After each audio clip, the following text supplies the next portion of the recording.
Hola, ¿qué tal? Muy buenas tardes. Gracias por acompañarnos en un nuevo programa de En Profundidad. Don Elian Villegas, sobre la situación fiscal que atraviesa el país y en ese contexto de situación fiscal, también el proyecto de presupuesto para el año 2021 que finalmente tendrá que ser aprobado por la Asamblea Legislativa. Nos acompaña esta tarde don Elian Villegas a través de una conexión virtual. Muy buenas tardes, don Elian. Muy buenas tardes, Mariela, y muy buenas tardes a todas las personas que están escuchándonos en esta tarde para conversar con ellos un poquito sobre el tema del presupuesto y tener la oportunidad de profundizar en algunos temas que son de la mayor importancia. Don Elian, para nada es un secreto que Costa Rica ya atravesaba una situación fiscal bastante compleja antes de la llegada de la pandemia y ahora con todo el tema de la crisis, también de la contracción económica que se ha dado producto de la crisis sanitaria, ahora el escenario es aún peor. Se proyecta, el Ministerio de Hacienda proyectó una situación fiscal que podría superar incluso el déficit fiscal, el 9% del Producto Interno Bruto para este año. Eso es un escenario bastante sombrío, si uno lo quisiera incluso señalar así, don Elian. Bueno, para efectos de este año, efectivamente la proyección nos da un 9.3. Lo que esperamos es que esta situación empiece de alguna forma ya a devolverse para el próximo año y que el próximo año la situación esté un poquito mejor. Y también ahí habrá que tomar en consideración no solo eso, sino también las medidas que se van a incorporar en el plan que se estará negociando con el Fondo Monetario Internacional y las cuales evidentemente esperamos que tengan un impacto positivo en todo lo que tiene que ver con la disminución de esa brecha y por tanto nos conduzcan a una mejor situación fiscal de la que tenemos en este momento y de la que podríamos proyectar sin esas medidas. Don Elian, vamos a hablar primero, quiero empezar hablando del proyecto presupuestario, el proyecto de presupuesto para el año 2021, porque también es importante entender que es necesario hacer un gran, o que fue necesario hacer un gran esfuerzo de contracción, de reducción de gastos, además en un contexto complejo donde algunas instituciones o algunos departamentos como el Ministerio de Salud requieren recursos justamente para enfrentar la crisis sanitaria. Estamos hablando de un presupuesto que fue presentado por ustedes con una cifra de 11,4 billones de colones. ¿Dónde fue la mayor reducción de ese ejercicio que se hizo a partir del Ministerio de Hacienda? ¿Cuáles son las reducciones más significativas a las que se recurrió, entendiendo también que hay muchas ya asignaciones que no pueden ser tocadas? Bueno, en realidad más que pensar como en un punto focal de reducción, yo diría que la reducción se hizo en todo el presupuesto.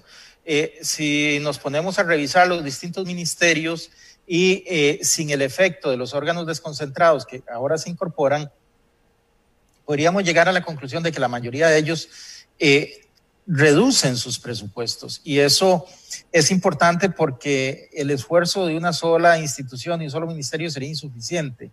Acá estamos hablando de un efecto de alrededor de 300.000 millones de colones y para hacer eso se hace necesario un esfuerzo concatenado de las distintas instancias que confluyen en este presupuesto. Entonces, yo no diría que fue en un solo lugar y que se dijo, bueno, ahí vamos a cortar todo esto, sino que solicitamos a los distintos ministerios que hicieran un esfuerzo importante y en eso la mayoría fueron realmente muy solidarios, muy colaboradores y entonces en este momento estamos presentando un presupuesto que a pesar de que sube, cuando lo analizamos en detalle nos damos cuenta de que esa cantidad de más que tenemos hoy en ese presupuesto, en ese proyecto de presupuesto, no tiene que ver con lo que conocemos como gasto primario, sino con otras situaciones derivadas sobre todo del servicio de la deuda. Y que acá es importante, don Elian, recalcar que a pesar del esfuerzo de reducción, hay un crecimiento en el presupuesto de este año si uno lo compara, digamos, en términos absolutos con el presupuesto presentado para el año 2020, que es el que estamos en este momento ejecutando. Eso se debe en gran medida, según el Ministerio ha señalado, al peso que están representando en ese momento el pago de intereses de esta deuda que ya acumula el país. Sí, se debe en su inmensa mayoría a eso. Imagínense que nosotros tenemos un presupuesto que en total es de 11.4 billones, digamos que 11.5 billones para redondear. Si a ese presupuesto nosotros le quitamos el monto dedicado a servicio de la deuda, que son prácticamente 5 billones, más el monto dedicado a las pensiones, estamos hablando de que esos dos componentes se llevan un 53% del presupuesto. Un 53%, ¿verdad? Entonces, ya ahí estamos hablando de un impacto enorme porque para todo lo demás nos queda apenas un 47%. ¿Y todo lo demás qué es? Todo lo demás, ahí está toda la planilla, por ejemplo. Toda la planilla de todos los ministerios, toda la planilla del Ministerio de Educación, toda la planilla del Poder Judicial, del Poder Legislativo, todo eso está ahí incluido. Entonces, si de los 11.5 ya no contamos con el 53%, lo que nos queda es realmente poco dentro de la situación que nosotros tenemos como país. Y ahí tal vez el tema del servicio de la deuda al que usted hace alusión es muy importante. Imagínese que en servicio de la deuda nosotros estamos consumiendo una cantidad de 4 billones 842 mil millones de colones. Entonces estamos hablando que eso es alrededor de un 44, un 45% solo en deuda.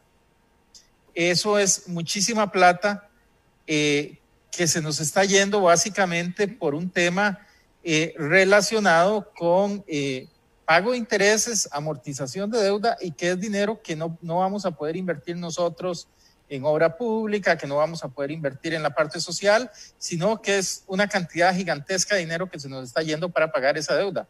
De ahí que se haga tan necesario buscar la forma de cortar la trayectoria ascendente de la deuda para que ésta empiece a bajar. En la medida en que nosotros logremos que esa deuda empiece a bajar, la situación país, ya ahí no me refiero solo al tema fiscal, la situación país va a mejorar muchísimo porque vamos a poder invertir más en obra pública para tratar de saldar ese déficit que tenemos hoy en infraestructura, por ejemplo, y ese tipo de cosas al final vienen a redundar también en que el mismo sector privado tenga más espacio para poder ir a los bancos, para poder solicitar crédito, para llevar adelante una serie de acciones con una tasa de interés más baja, porque ya no estaría el gobierno presionando por ese financiamiento. Entonces, desde el punto de vista nuestro, este presupuesto actual de alguna forma nos viene a demostrar que se hace absolutamente necesario atacar el tema de los intereses de la deuda. Don Elian, precisamente quería hacerle la consulta puntual. ¿Cuál va a ser el sacrificio que se va a hacer a raíz de esta reducción presupuestaria? ¿Estaríamos esperando, por ejemplo, el próximo año menor inversiones en infraestructura, alguna reducción, incluso no sé si la tienen cuantificada y sería posible brindarla de cuánto, por ejemplo, van a sufrir los programas de ayuda social? Si hay componentes de ese tipo que ustedes ya han identificado donde se dio una reducción importante para lograr este ajuste que se hace en el presupuesto. Bueno, hay una reducción en CONAVI, hay una reducción...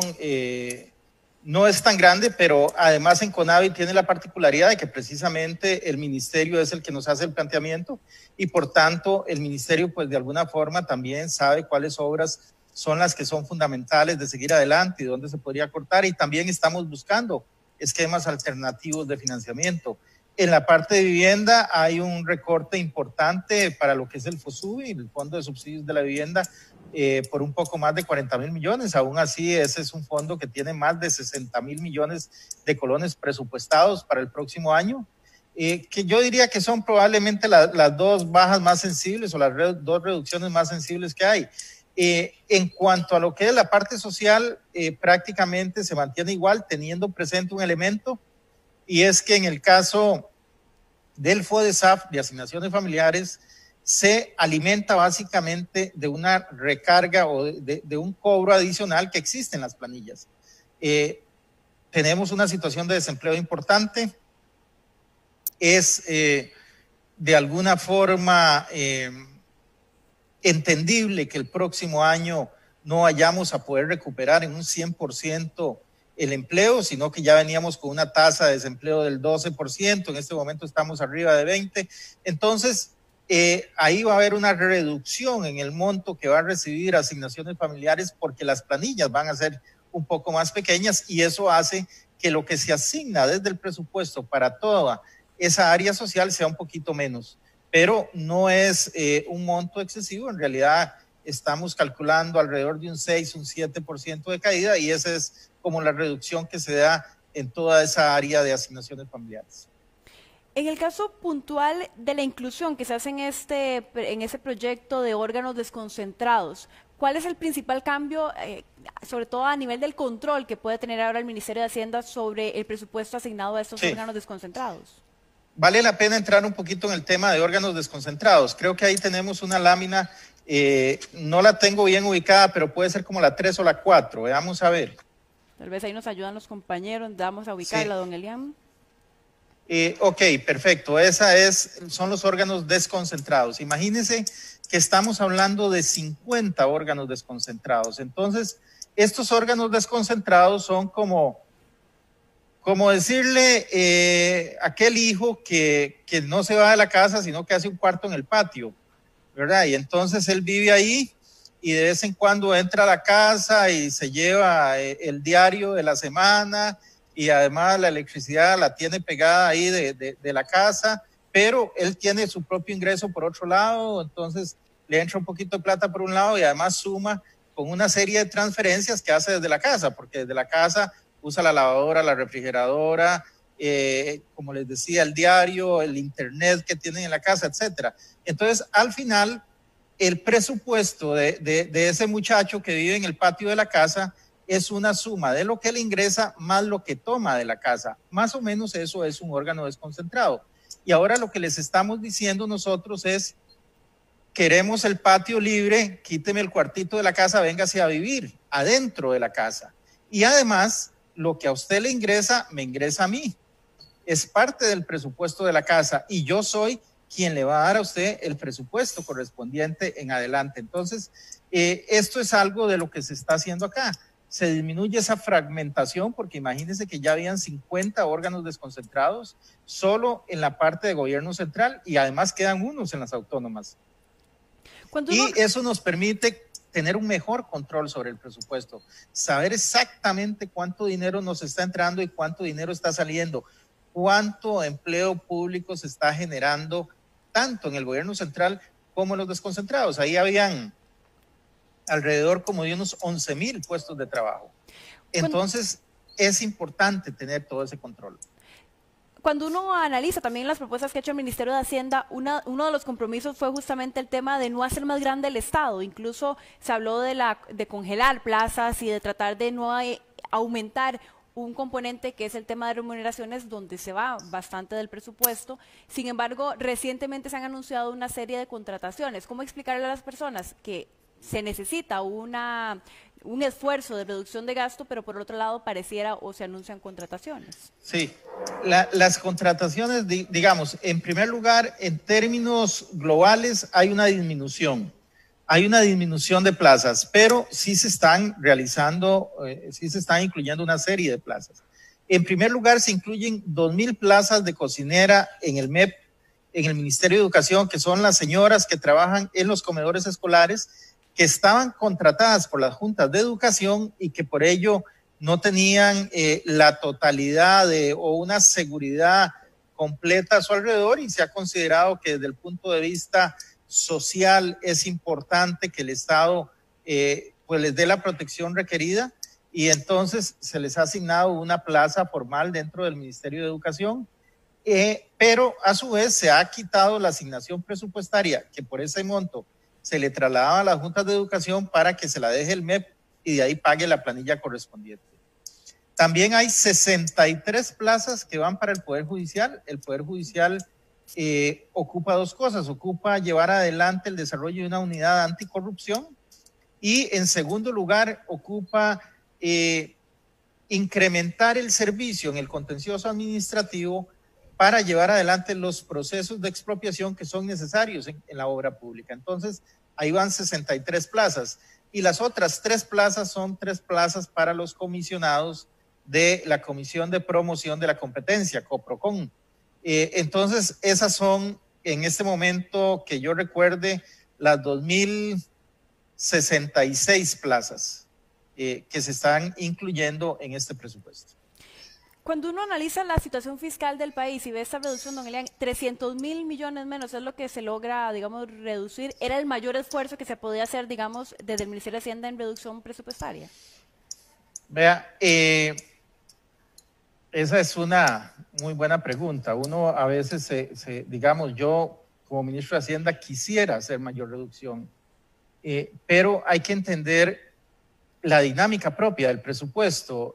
Cuando yo les planteo a ustedes estos números y les digo que hay un 53% del presupuesto que se va entre deuda y pensiones, si a eso le sumo lo que se va en salarios, que no los puedo tocar, eso no los puede tocar Hacienda porque la relación de empleo en el sector público es lo que se conoce como una relación estatutaria.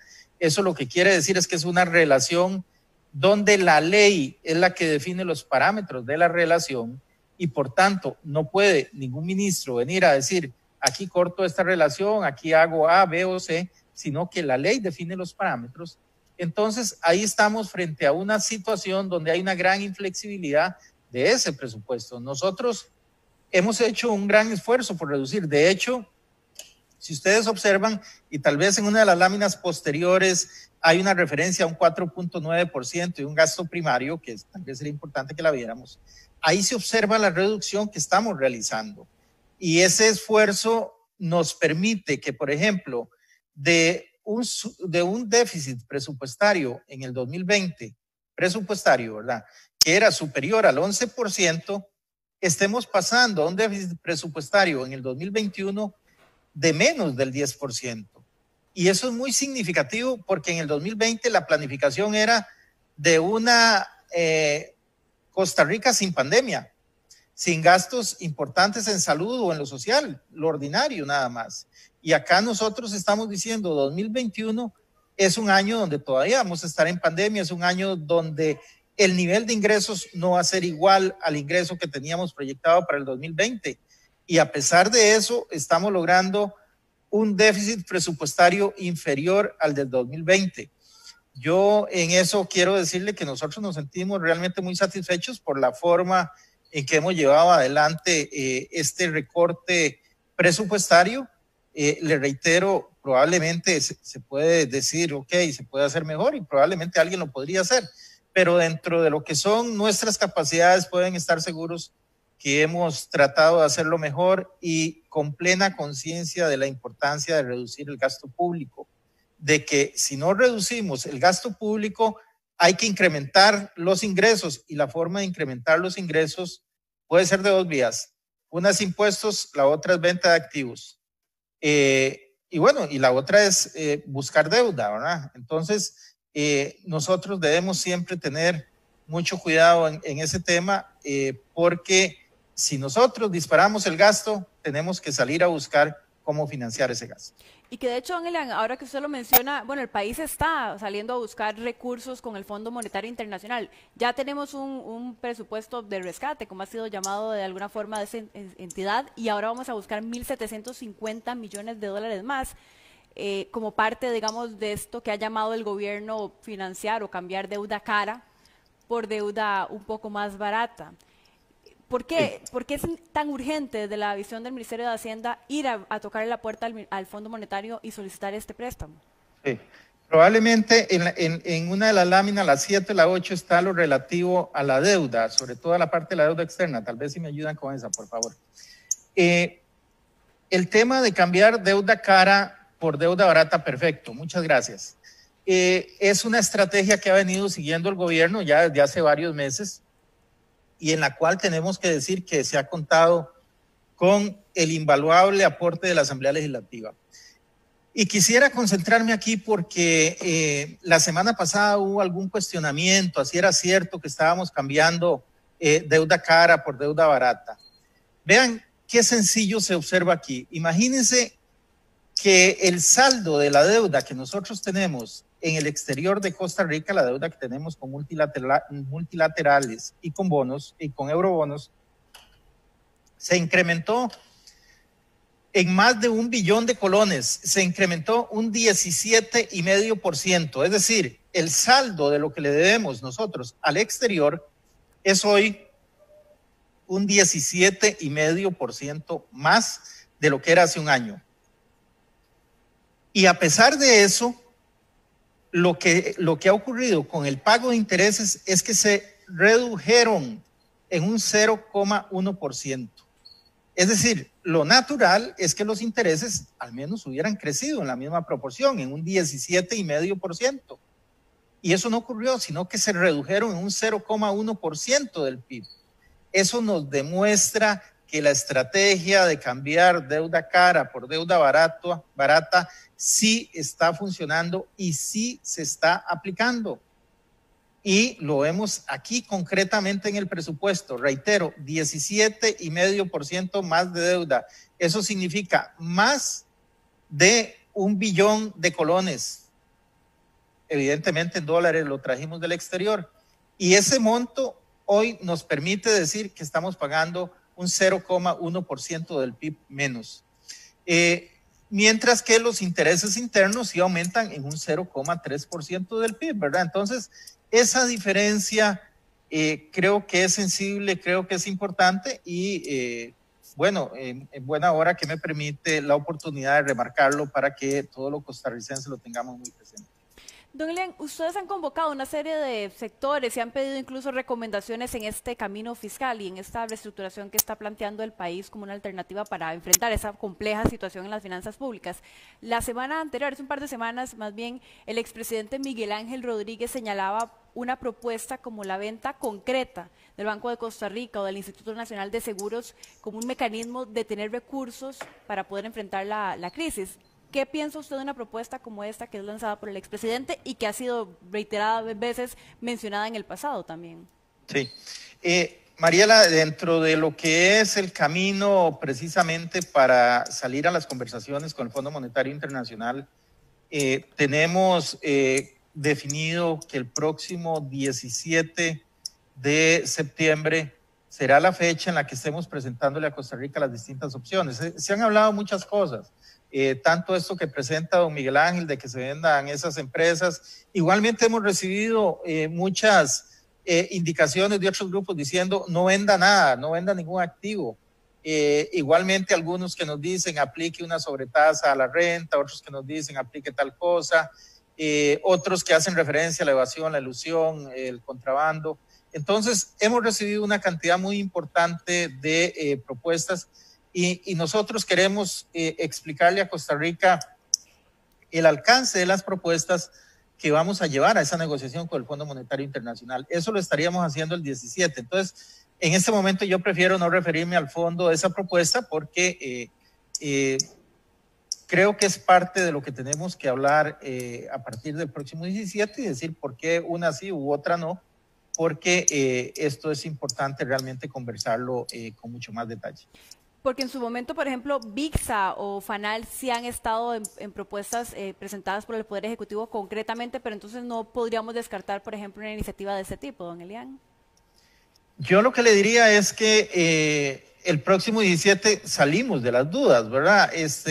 Para nosotros es importante porque también hay otras iniciativas, también está el tema de renta global, renta mundial, y todas esas iniciativas, pues hay que valorarlas en su justa dimensión, hay que ver desde el punto de vista del alcance, digamos, si nos ayudan a resolver el problema que tenemos enfrente en este momento, si son de corto, mediano o largo plazo en cuanto al ingreso de fondos en beneficio del Ministerio de Hacienda, si son permanentes o son temporales, etcétera. Producto de toda esa evaluación es que estaremos presentando el paquete de medidas que esperamos estar negociando con el Fondo Monetario Internacional. El Fondo Monetario ha solicitado medidas puntuales, porque bueno, parte del acuerdo, lo que se ha dicho es que hay que lograr un equilibrio en las finanzas del gobierno, pero hay soluciones o medidas puntuales que el fondo ha solicitado. Con el fondo no nos hemos sentado a conversar sobre las medidas, precisamente. El paso que sigue después del 17, una vez que sean públicas, será ya sentarnos en los siguientes días a conversar con el fondo sobre el alcance de esas medidas y determinar si son satisfactorias dentro de esa conversación para el fondo y en dicho caso, pues cerrar el acuerdo.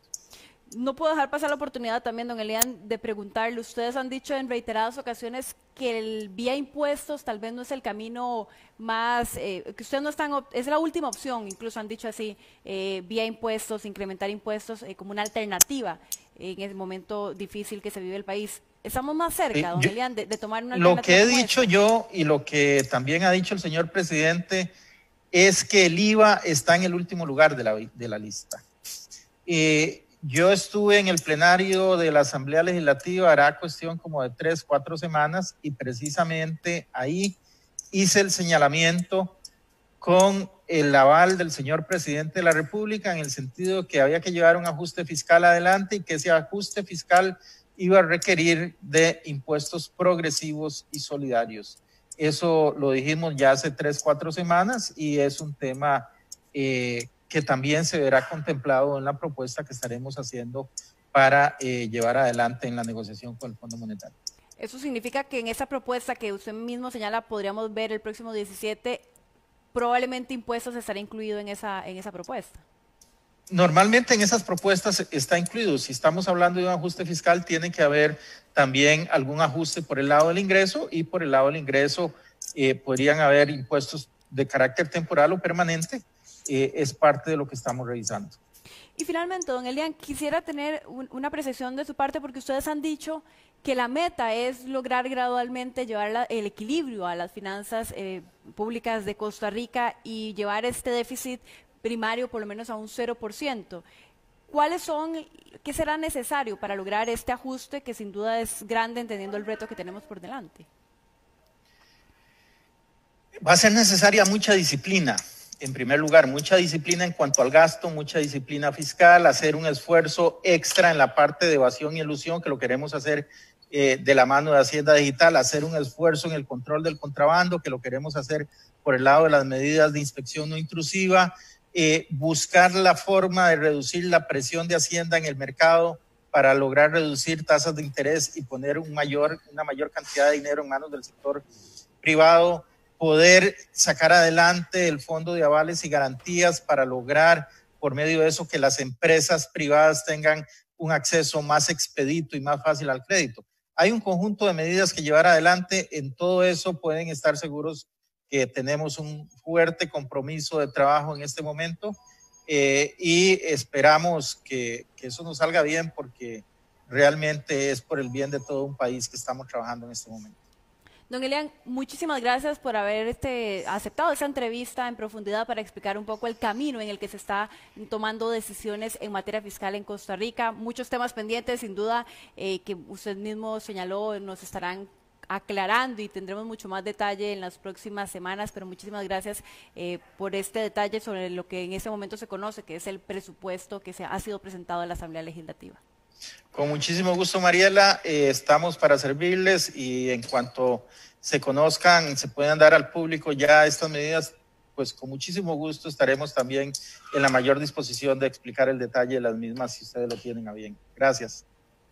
Muchísimas gracias, don Elian. Bueno, y de esta forma llegamos al final del programa, por lo menos de fondo, que teníamos esta entrevista con el ministro de Hacienda, Elian Villegas, para hablar sobre la situación fiscal del país. Pero antes de despedirnos, queremos hacer una información o leer con ustedes una información que acaba de ser confirmada hace unos minutos y que usted puede repasar en teletica.com, y es que el vecino de Ujarrás, el sospechoso de haber asesinado a la joven Alison Bonilla, confesó finalmente el asesinato. La información ya fue confirmada a teletica.com por Rodrigo Araya, quien es el abogado de la familia. Estamos hablando de un hombre de 28 años de edad que es investigado en ese momento como sospechoso del homicidio calificado, y él habría confesado esta tarde, por lo menos así lo confirma el abogado de la familia, el asesinato de la joven Alison Pamela Bonilla Vázquez. Esta información nos llegó acá a la redacción de teletica.com. Ahí estamos viendo las imágenes en pantalla de lo que fue también en ese momento la detención del sospechoso,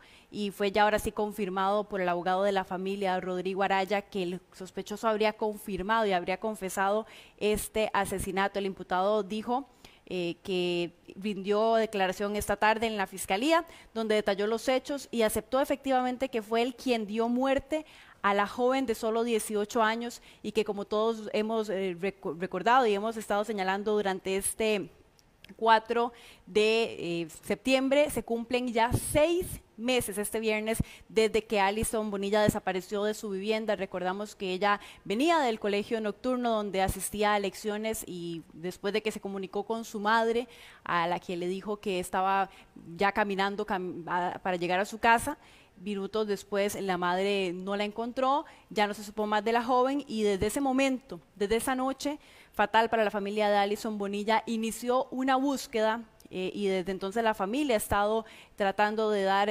con Alison. Sin embargo, ya lamentable la noticia, la confirmación de que el propio sospechoso habría indicado que en efecto cometió el crimen, que en efecto cometió el asesinato contra la joven vecina de Cartago, un asesinato que de momento el organismo de investigación judicial continúa y se mantiene en el sitio donde aparentemente podría encontrarse el cuerpo de la víctima, pero sin duda una lamentable noticia.